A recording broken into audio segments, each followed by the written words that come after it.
ओबीसीतून आरक्षण मिळालं पाहिजे, त्यासाठी सतत मागणी करण्यात आल्या आणि आंदोलनं उभी राहिली, मोर्चे निघाले मराठा समाजाच्या वतीनं।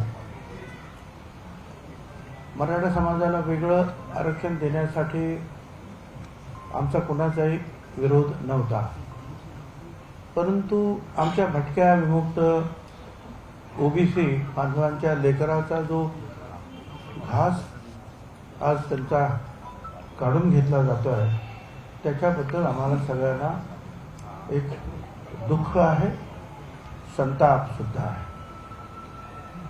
कारण अजून जे 27% आरक्षण आम्हाला जाहीर झालं ते अजून पूर्ण आम्हाला मिळालं सुद्धा नाही। 9.5% आरक्षण महाराष्ट्र सरकारमध्ये आहे।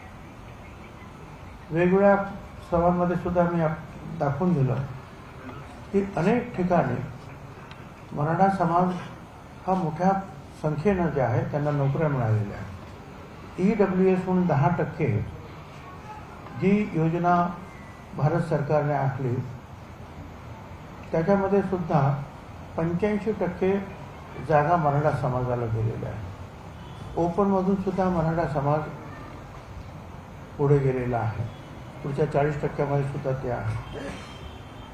आणि मराठा समाजातील जे मुळातच कुणबी सर्टिफिकेट ज्यांच्याकडे आहे ते आणखी आहेतच, ज्यांच्याकडे मुळातच कुणबी सर्टिफिकेट आहेत, प्रमाणपत्र आहेत, त्यांच्याबद्दल आमच्या मनामध्ये काही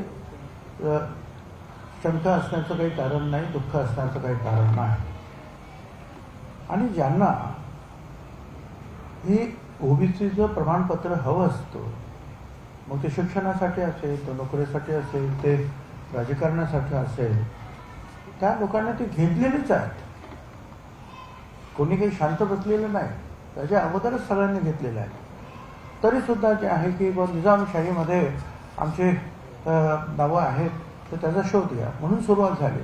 आम्ही सांगितलं घ्या शोध, आणि नंतर आपण पाहिलं की निजामशाहीतून ते सगळं आलं मराठवाड्यामध्ये, सगळीकडे जा, मग सगळ्या महाराष्ट्रात घ्या, मग सगळ्या महाराष्ट्रातील मराठा समाजाला कुणबी प्रमाणपत्र द्या, मग मराठा समाजाला आरक्षण जे आहे ते ओबीसीतूनच द्या, अशा प्रकारचा जो आहे हट्ट करण्यात आला। आणि मग वेगवेगळ्या प्रसंगी वेगवेगळे GR